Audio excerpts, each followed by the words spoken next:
ये जिसके काम आ गई उसकी बल्ले बल्ले, जिसके काम नहीं आई थल्ले थल्ले। फिर याद रखेगी, जब पाकिस्तान तो डिपोर्ट होगी ना, फिर देख तो तेरी क्या हालत होती है। यहाँ से पहले मारते मारते हम भेजेंगे, फिर वहां उनको सौंपेंगे ना, जब तेरे चिमटों की मार पड़ेगी फिर पता चलेगा तुझे बेगैरत औरत। तूने कल जो स्टेटमेंट दिए ना, और गाना गा रही है। अबे बेशरम औरत, अपने बेटे के साथ बैठ के गाना गा रही है। अब हैदर भाई लेगा उसको गोद, देख लियो तू, समझी। अभी तेरे बच्चे इसने गोद कोई ऐसी कोई प्रोसेसिंग की नहीं। जो तू बोलती है ना, जो वो बोलता है, खून का एक एक कतला बहा दूंगा, आ जाइयो वहां एम्स में, आ जाइए, मेरी जान पहचान है, 3-4 बोतल खून चढ़ा दूंगी तुझे फ्री में। आ जाइए सचिन, 3-4 बोतल खून चढ़ा दूंगी बेटा। सोशल वर्क करती हूँ, इतनी मेरी जान पहचान है कि तेरे को 4 बोतल खून आसानी से एक टाइम में चढ़वा सकती हूँ मैं। फिर भैया तो एक एक बोतल कतरा, जब हैदर भाई तेरे को अपना झाड़ू पोछा लगाने के लिए जब ले जाएगा ना वहां, फिर जाइयो तू। स्टूपिड गाय। अब सारे घर देखें। वाले बेवकूफ है क्या, जो उस उनके कहने पे आ गए, एपी सिंह जी के कहने पे आ गए। एपी सिंह जी ने इतना बेवकूफ समझा है क्या इंडिया के लोगों को। एपी सिंह जी, आप क्या सोचते हो कि आपके हर उस पे हम नजर नहीं रखते हैं। अगर आप सीमा हैदर पे नजर रखते हैं तो आप पे हम नजर रखते हैं कि आप कहाँ कहाँ क्या कैसे कैसे गुल खिलाते हो। हाथ में हाथ डाल के गाना गा रही है, दो कौड़ी की औरत।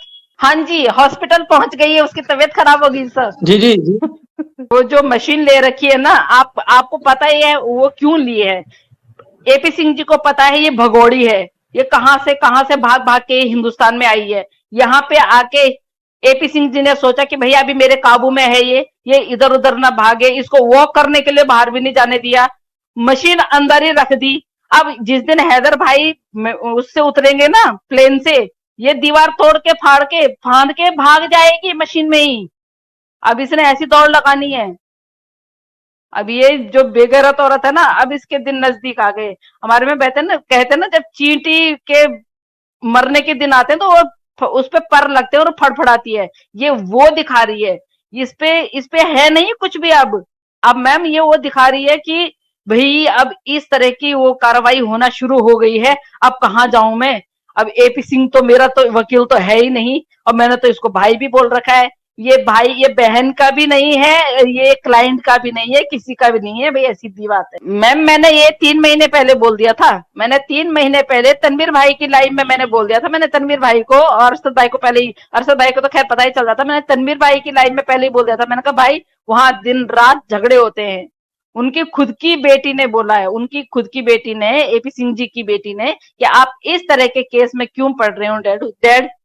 पर डैड को तो लगी हुई थी मेरी बहन घी है, इसलिए इसमें खाओ तो ऐसा स्वाद देती है। उन्होंने किस तरह के, उन्होंने और वो उन्होंने अगर वो गहराई से जाए तो उनको शर्म आनी चाहिए। उन्होंने पता किस तरह की संज्ञा दी है, किस तरह की परिभाषा दी है। उन्होंने उनको हर किसी के सामने परोसने वाली संज्ञा दी है उसके लिए। ये बोला है घी को दाल में डाल के खाओ तो वो उस तरह का स्वाद देती है। लाइक कि इसको भाई जिसके साथ में रहेगी उसके तरह वो करेगी। अभी राजवर्धन जी ने क्यों इतना वो किया है। हो सकता है राजवर्धन जी का भी कुछ रहा होगा उनके साथ में, और उसने फोन नहीं उठाया।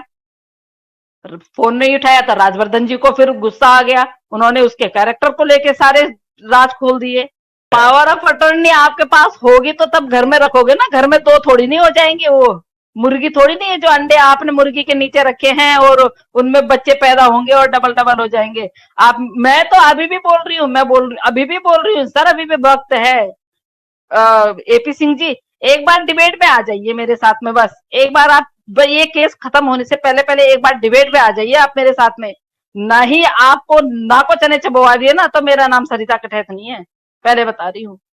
अभी तो अब इतना रोष और आ गया है ना कि अब इस भगोड़ी को, अभी भी इसको पता है कि मेरी तो गर्दन पटरी पे जाने वाली है। उसके बाद भी इतना गर्व हम लोगों को तमाचा दे रही है उस प्यार की, उससे जो प्यार इसको है भी नहीं उससे, जो कि उस लप्पू से इसको प्यार है भी नहीं। अबे बेगैरत औरत, तू क्या सोच रही है, तेरे बेडरूम बिल्कुल में सही बात, बिल्कुल सीसीटीवी सही। कैमरा लगा रखा है, समझी ना। तो हमें इतना समझती है, तेरे बेडरूम तक में सीसीटीवी कैमरा लगा रखा है। लप्पू की वाइफ बन रही है बड़ी तू। किस मियाँ बीवी के उसमें लगाते हैं कैमरा। इडियट कहीं की, एक नहीं और दो दो कैमरे लगा रखे हैं। बेवकूफ, बढ़िया ही बोलने वाली। तू क्या सोच रही है? पांचवी तो अपने आप को पांचवी पास बताती है। तू चाहे तो ग्रेजुएट भी है, पर अक्ल तेरे में वही है, तेरे घुटनों में।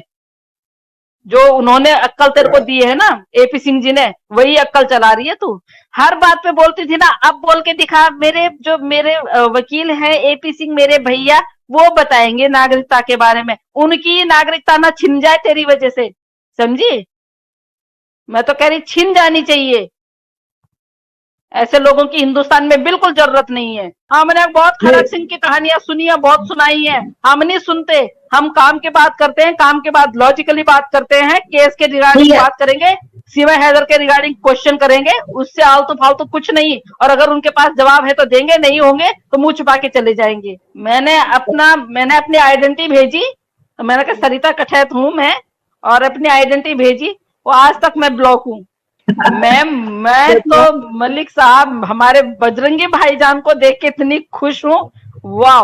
और मैं चाहती हूँ कि मैं उनके साथ में एक मुलाकात करूं, और मैं रघुपुरा जाऊं, और रघुपुरा में जाके ना सीमा हैदर को ना सच में ही खरी खोटी सुना के आऊं, और जिन पुलिस वालों ने उनको सपोर्ट नहीं किया उनकी भी छितरोल करके आऊं। मेरे पास राइट्स है, मेरे पास राइट्स है। जिस दिन तेरे बाप की बरसी थी तो यहाँ नाच रही थी, उस दिन तेरा बाप कहाँ गया था?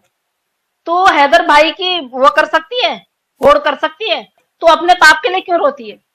इस बाप को तू नींद की गोलियां देती थी, तो उस बाप के लिए क्यों रो रही है? वो बेचारा वहां से अपनी जॉब छोड़ के अपने बच्चों के लिए, तब तो इनको ये लगा था कि नहीं आएगा, तब तक तो ये लोग बहुत ज्यादा खुश थे। इन्होंने सोचा नहीं आएगा भैया सऊदी से, और ये पाकिस्तान आएगा नौकरी छोड़ के। नहीं, जैसे ही वो यहाँ आया, इनके पैरों के नीचे से जमीन खिसक गई, ये बावली हो गई, इसके पेट में उस दिन रात को दर्द हो गया, उस दिन डॉक्टर के पास जाना पड़ा इसको।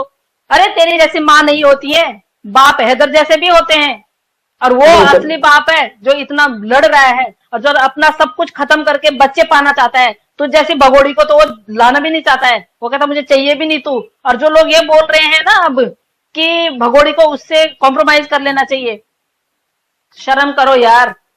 किसी और गैर मर्द के साथ में वो रह गई है, और वो बंदा उसको फिर दोबारा रखेगा अपने साथ? क्या बात करते हो यार तुम लोग? पढ़े लिखे लोग हो आप लोग, समझदार हो आप लोग, उसको किसी की जरूरत नहीं है। बस बच्चे जो है वो हैदर भाई को मिलने चाहिए, और हैदर भाई असली बाप है उनका। हैदर भाई दिखा रहा है कि मैं बाप हूं, क्योंकि वो उन बच्चों के लिए लड़ रहा है। उसके एक एक आंसू जो निकलता है ना, सिर्फ और सिर्फ उन बच्चों के लिए निकलता है। जिस तरह ये औरत उनको सता रही है ना, सारे आंसू लगेंगे ये इस पे, लप्पू पे और इस पे, दोनों पे। अरे उसमें है क्या जिसको बोलना नहीं आता है? उसकी एक तरफ से लाल टपकती रहती है, उसको अपनी लाल ठीक करनी नहीं आती है, उसको इंडक्शन जलाना नहीं आता है, उसको कढ़ाई रखनी नहीं आती है, और तू बेगैरत बैठ बैठ के उसको बोलते है पकोड़े बना, ये कर वो कर। तुझे बैठे बैठे सब कुछ काम करना है, क्योंकि इसको आदत पड़ी हुई वहां से। जब ये पाकिस्तान में थी, पाकिस्तान में भी इसने कुछ काम नहीं किया। जो इसके लैंडलॉर्ड थे ना, उनको इसने किराया देना था, लेकिन वो उनको काम करने के पैसे देती थी। तो वो लोग पैसे लेते थे इसके बच्चे देखने के, इसके काम करने का। तो ये इतनी अय्याश औरत है ना, क्योंकि हम लोग तो मान ही नहीं रहे हैं, हमें तो पता है कि इसके साथ कुछ तो हो ही नहीं सकता। पर एपी सिंह जी ने अगर उनको बहन बनाया है तो उनको ज्यादा दुख हो रहा होगा। और एक भाई अपनी बहन की तुलना घी से करता है, कभी तंदूरी चिकन से करता है, कभी उसके बदन को बोलता है गठीला बदन है, हाथ लगाओ तो फिसल जाता है। पता नहीं कितनी बार उन्होंने हाथ लगाया होगा, कितना वो उनको लगता है ना कि ये 4 साल से परेशान थी, और उसने अपनी आप बीती कुछ लगाई होगी, कुछ बोला होगा। जिस तरह से वो बिल्कुल एक मीडिया के सामने से हाथ पकड़ के, ऐसे हाथ पकड़ के भाग जाते हैं कि जितनी बातें इन्होंने हैदर भाई के लिए बोला है, वो काम करता था, किसी की चोरी नहीं करता था। हमारे यहाँ पे आपने देखा होगा, एक गोलगप्पे बेचने वाले का आईएसआई, उसका बेटा है उसमें आईएसआई में आया। उसका एक भिखारी था, उसके पास लाखों रुपए भीख मांगने के बाद लाखों रुपए थे, जो उसने अपने बच्चे की फीस दी, और उसने अपने बेटे को बहुत बड़े ओहदे पे लगाया।